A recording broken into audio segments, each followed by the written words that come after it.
dare great things for Christ.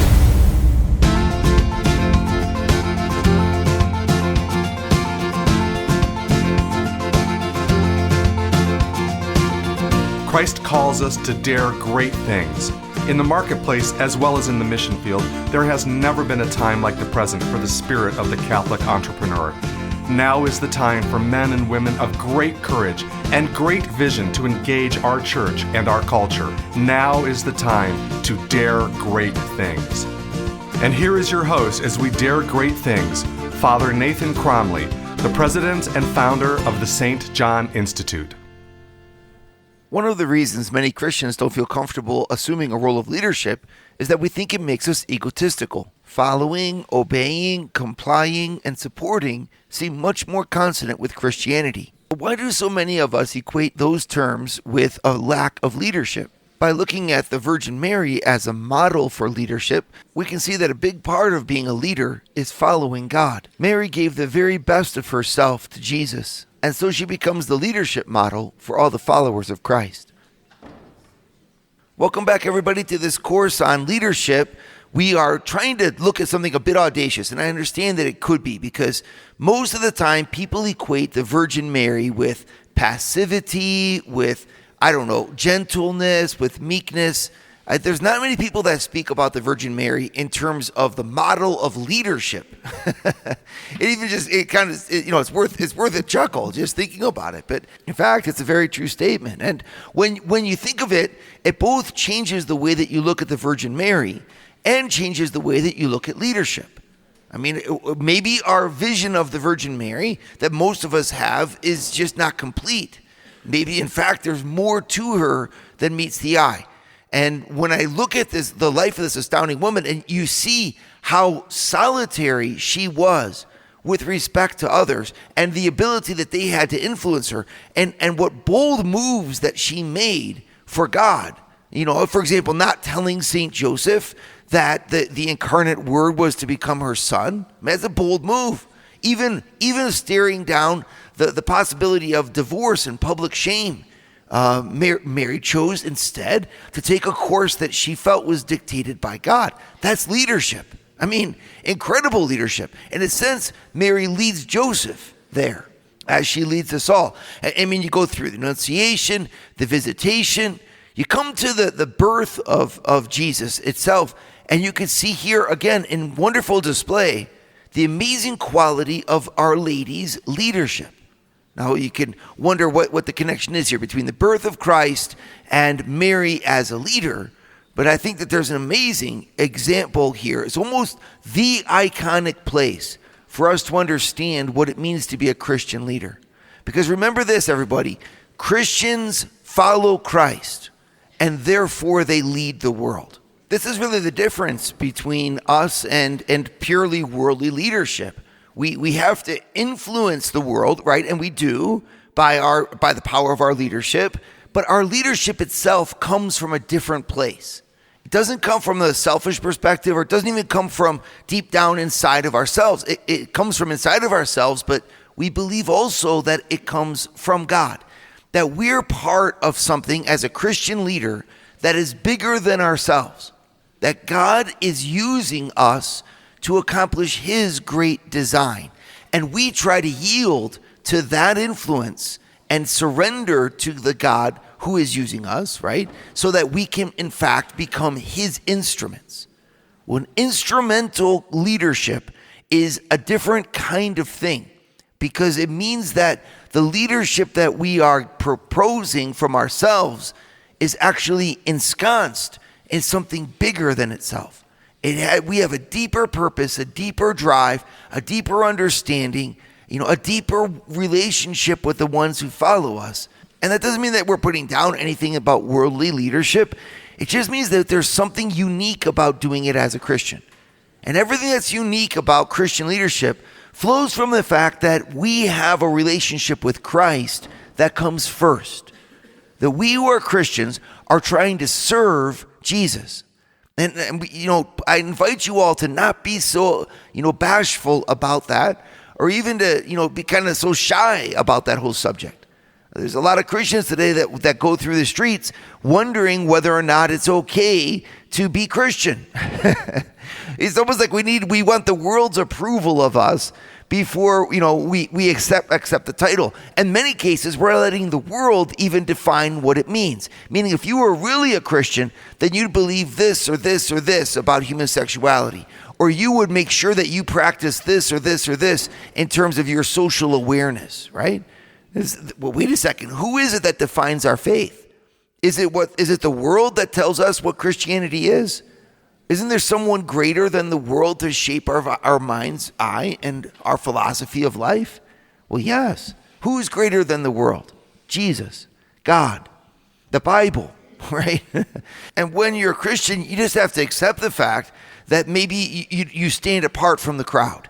Maybe the whole world, maybe an entire society is in fact in need of your help and correction.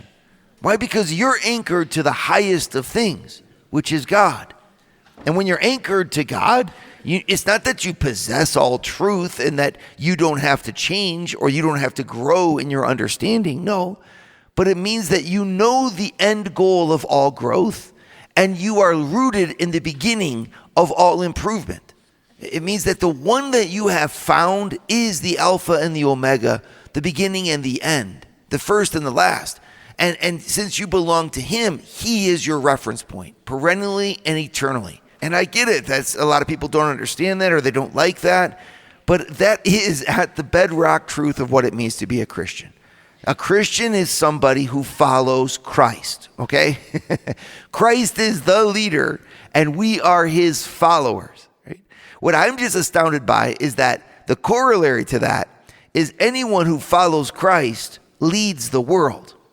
So if I follow Jesus and I put him as first, I will suddenly find myself in a leadership position with respect to everyone else. Now, I'm not saying, leading on the outside. You have a bishop, of course. You have a pastor, of course.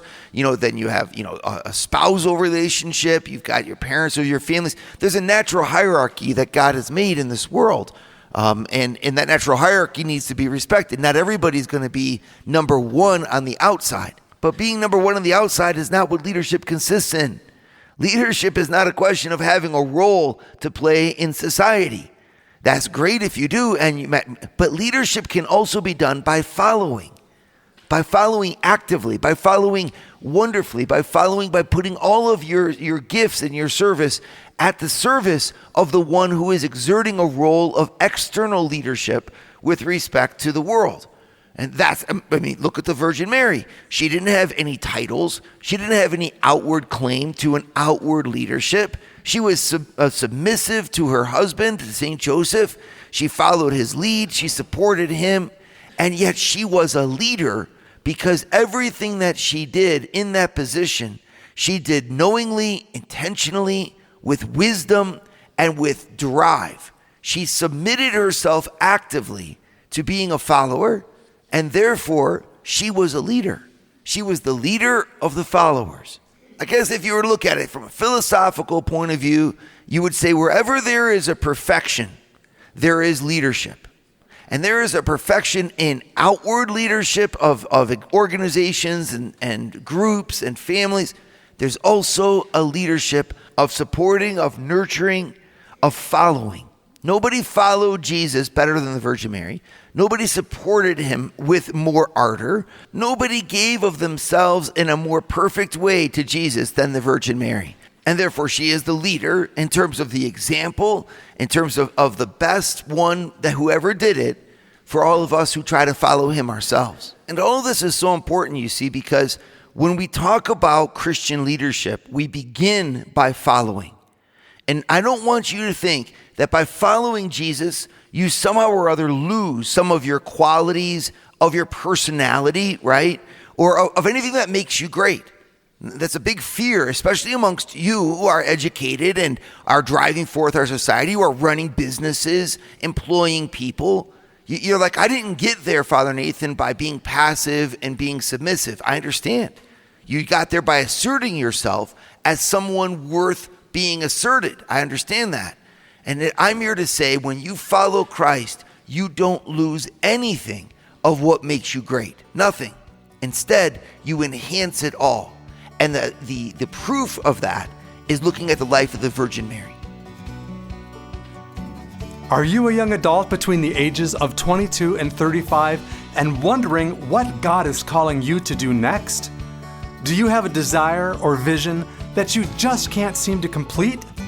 Then come to the Rise Above Retreat, June 25th through July 1st at the St. John Institute in Denver, Colorado. For more information, visit www.daregreatthings.org/riseabove. Many of us who are in roles of leadership, who are running our businesses, having to, surmount the huge challenges that can come our way, right? I mean, huge, every single day. I want to just tip my hat to all of our business leaders out there, because your job is to solve problems, right? To solve problems day in and day out, to find practical solutions. And being, a churchman myself, I'm oftentimes, it's almost like the job of churchmen is to think about problems and to diagnose problems and to point out, where problems might be solved. I'm just chuckling because, of course, that's just a stereotype. It's not 100% true. But it's funny that, on the contrary, when you're running a company, you don't have time or, to sit back and to say, let me analyze this and think it to death. And then in the end, not do anything about it. You've got to solve it. You've got to solve it immediately. It's one fire after the next. Well, that's a quality. And it requires a lot of confidence from you about who you are. And it also requires a confidence about your worldview.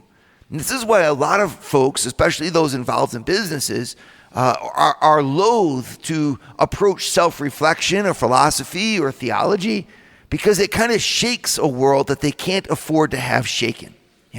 When you've got your bedrock set of truths, and then you've got a confidence about yourself, you have an ability to make decisions. And so analyzing things a little bit too closely can lead you in the end to lacking confidence, and that can be fatal for your position in leadership. And look, all of us understand that. But we also understand the necessity that if we're going to be a good leader, we have to have those assumptions be correct. You can't just go out saying, because I've got confidence in a worldview, I'm going to be able to do the right decisions. What we need are confident individuals who operate in the truth. That would be just an amazing thing. How can I both be assertive and confident and love myself enough to stand up in front of a group of people, and yet wise enough at the same time to stand up in front of that group of people for the right reasons, give the right message, do the right things? Well, I have got to have a sure grip, not just that I'm convicted about the way that I see the world, but that the way that I see the world is correct, profound, life-giving, is from God. And it might surprise you, but this is exactly the situation we find Our Lady in as she's giving birth to the Lord. I mean, when you look at this, as you can see here, really the best example of a visual of what it means to be a Christian leader in the world today. Mary was in the world. She was in a world that didn't believe in her son. And she was in a world that was dominated by political violence and social disintegration, of epic proportions. I mean, she lived in a far-flung province in the kingdom of Israel, which was a kingdom that was dominated and ruled by an occupying power. And not just the first occupying power, but, one of many occupying powers that had ruled over Israel. It had not had a prophet for 400 years. It seemed as if God had abandoned his people, and the people had lost faith, had lost hope. I mean, if you look at the level of corruption in the royal family, for example, of Israel at the time of Mary, it's absolutely breathtaking. And Mary lived in those circumstances, in a world that had ceased believing in the covenant, and a worldview that had stopped waiting for the Messiah for many people. I mean, even Jesus, it says in John chapter 7, his own cousins did not believe in him. His own cousins.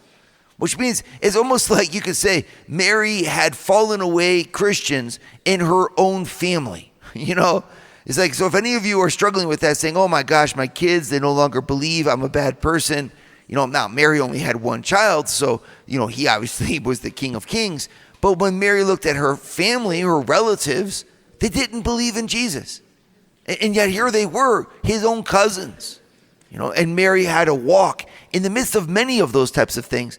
And it's right there that she gave a witness to the world of dedication, fidelity, love for Jesus Christ. When she stood at the foot of his cross, for example, she proclaimed to the entire world what she believed and what they should believe as well. Well, standing at the foot of the cross was just the end point of something that began way before then. It began at the Annunciation. And it began with this woman who said yes to God and who never took her yes back. And the fruit of that, of course, is when she's birthing Jesus Christ there in Bethlehem. And here's why I like this scene so much. Because on the one hand, you have Mary physically, and therefore, of course, in her whole person, giving everything she has to the support of this child. She is body and soul completely focused on bringing Jesus into the world, of giving Jesus to the world. Meaning her reference point is not herself. Her reference point is not her visions for her life, right? Her reference point is him, his mission, his vision for life, his need to exist. I mean, she's a mother. What an amazing image of God a mother is. Because a mother folds herself under the child to give everything she's got to make that child be able to thrive, to shine, to give his light.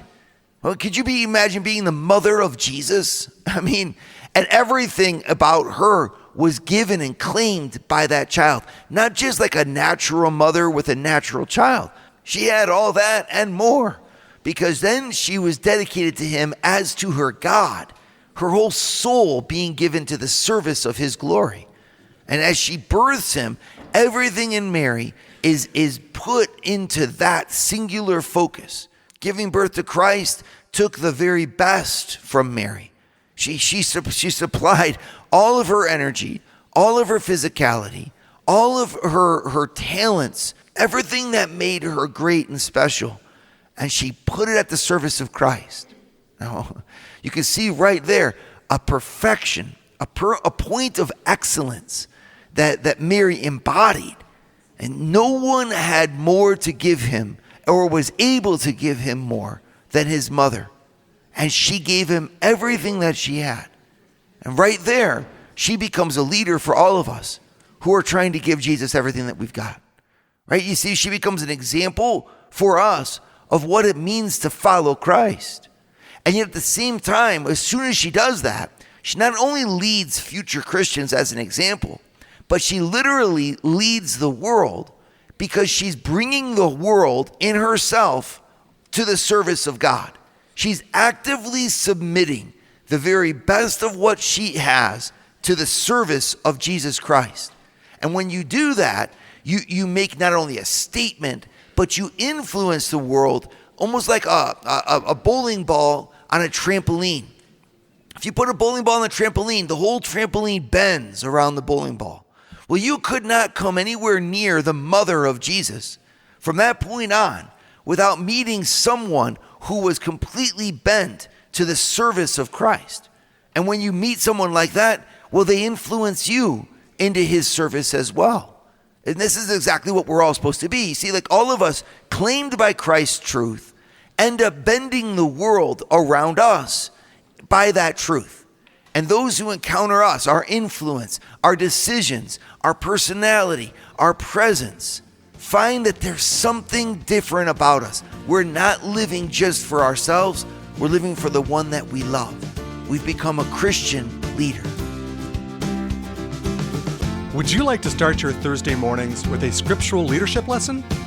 Join the St. John Leadership Network, where Father Nathan hosts a 30-minute call at 6:30 a.m. in all 4 U.S. time zones. To learn more, go to www.stjohnleadershipnetwork.org/member and join for free today. When we look at the moment of the birth of Christ, we're seeing a moment of excellence in the heart of Mary, and an excellence in the history of humanity. Joseph could not give birth to Jesus. The cows and the sheep could not give birth to Jesus, right? Like Mary is alone at this moment, dedicating the very best of herself to her God. And that solitude of someone who's dedicating everything they've got to the height of God's glory, right, makes her someone that we're able to follow, but also someone whose very presence, life, person bends the world around her towards the one whom she loves. And that's such a powerful image to us, because anyone who goes to the extreme of love, the extreme not by the worldly standards, but the extreme of what we can actually give, anyone who perfects inside of themselves their ability to love God, their desire to love God, who acts on that love, it's almost like you create a culture behind you because you've stood for someone in front of you. When you follow Christ, you lead the world. Right? So, Joseph was watching Mary birth the Lord, and being with her, he would have been moved to give the very best of himself to Jesus as well. And then the birth of Christ shapes the world immediately, because now all of a sudden God can use Joseph, Mary, and Jesus and as a sign to the shepherds in the fields. The angels appear and they say, behold, you'll see this sign, a mother and child there laying in the manger. And they go and they find this great sign. So now the angels are using them as a sign for the belief of the shepherds. The shepherds go off glorifying God, and the whole region starts to hear of the news of what God has done there in Bethlehem. The whole region. Again, when you say Mary is not a leader, I'm not quite sure the entire region got to know about the birth of Jesus Christ through Mary. It's like maybe your idea of leadership is just not the same as God's. Maybe the way that you choose to lead isn't the only way. But when God can take anyone who is consistent and solid in who they are, dedicated to him, and use that person as an instrument in fabulous ways. I'm thinking of St. Teresa of the Child Jesus, for example. I spoke with a bishop who had actually been underground in the church in the far-flung regions of China. He said, I've been to places where there hasn't been a mass for 50 years. And he said, you know who I found there? I found holy cards of St. Teresa. St. Teresa, the little flower, a Carmelite from France who died at 24, never left her monastery from age 15 to 24. And yet her holy cards are the ones that are keeping the faith alive in these little, hamlets in China. Our influence, in other words, isn't just about what we think we can do. Our influence is what God wants to do through us. And to be used by God, the very first thing to remember is it's not a question of how much you do or how great you are. It's a question of how dedicated you are and how subservient you are to him, how much you want to follow him. That will then enable God to do what he wants through you. And that doesn't mean that therefore you're not active in the world. Mary was active in the world. As soon as she gave birth to Christ, of course, very quickly after that, the shepherds come. Then the Magi come. So she's offering hospitality. She's visiting with them. She's bringing them to her son. And then very quickly after that, she's got to flee with her husband, wrapping her son up and carrying him away to safety in the middle of the night. She then goes to Egypt with him, where she has to dwell with foreigners and bring her son and his presence to their life. Mary had to be very active, but from a core of who she was. She was first of all a dedicated follower of the Lord. And therefore, everything that she did, using whatever influence God gave her, was for that cause. Now, I'm not saying that you guys have got to become pastors. You need to stay where you are. You are in the world of business. You are managers, you are owners, you are executives, you are skilled professional, you are tradespeople, out there in society. And that's exactly where God has you, which means that you've got to exert your influence in normal human ways. If you're not able to interact according to normal societal norms, well, you're not going to be able to be effective. I get that. It's just that the influence that you bring can be so much greater, more powerful, more life-giving than a purely human interaction between you and your people. It could actually be something that God himself wants to accomplish in and through you. And to do that, we have to be more focused on the one whom we serve, which is the Lord, than the effects of our service, which is everybody else and what we're doing. And I get it, it's very hard. I'm not saying to become a monk. I'm not saying to leave the world. I'm saying to transform the world, though. And to transform the world, you've got to be coming from a position that's bigger than the world. Right? And that's what your faith gives you. First comes God, in other words. First comes that dedication. Like Mary, completely surrendered to Jesus and giving birth to him by offering everything she's got, from her strength to her dedication to her hope to her faith, all focused on this moment of bringing him forth into the world. Well, so too our hearts need to be resolute in our faith. And if anyone is not there, it's okay. You can get there. Let's start taking steps in that direction, right? Because the more that I'm dedicated to him, the more that I'm surrendered to him in my greatness, well, then everyone who comes into my sphere of influence, who comes into contact with me, whom I know and am related with, will be pulled by me irresistibly into this direction, a direction of hope. Come to the light. Come to a bigger reason for life. Come to the source of all love and acceptance and approval. Come to God. Well, why would you come to God? Because you know me and I know God, and I will bring you to him. And it might not be in an overt fashion. It might be through the policies, the example of my life. But I'll let God find the way. I'll simply offer him the open door of my leadership. This is why Mary is so powerful for us here. No one was more convicted. No one was more dedicated. No one was more focused on the Lord than she was. And so everyone who came around her is drawn through her and by her into the arms of the one she just gave birth to, the Savior of the world. Dare great things for Christ. Share your feedback with Father Nathan. Send us an email at communications@stjohninstitute.org. That's communications@stjohninstitute.org. And visit www.stjohninstitute.org and sign up for our newsletter to receive updates from Father Nathan.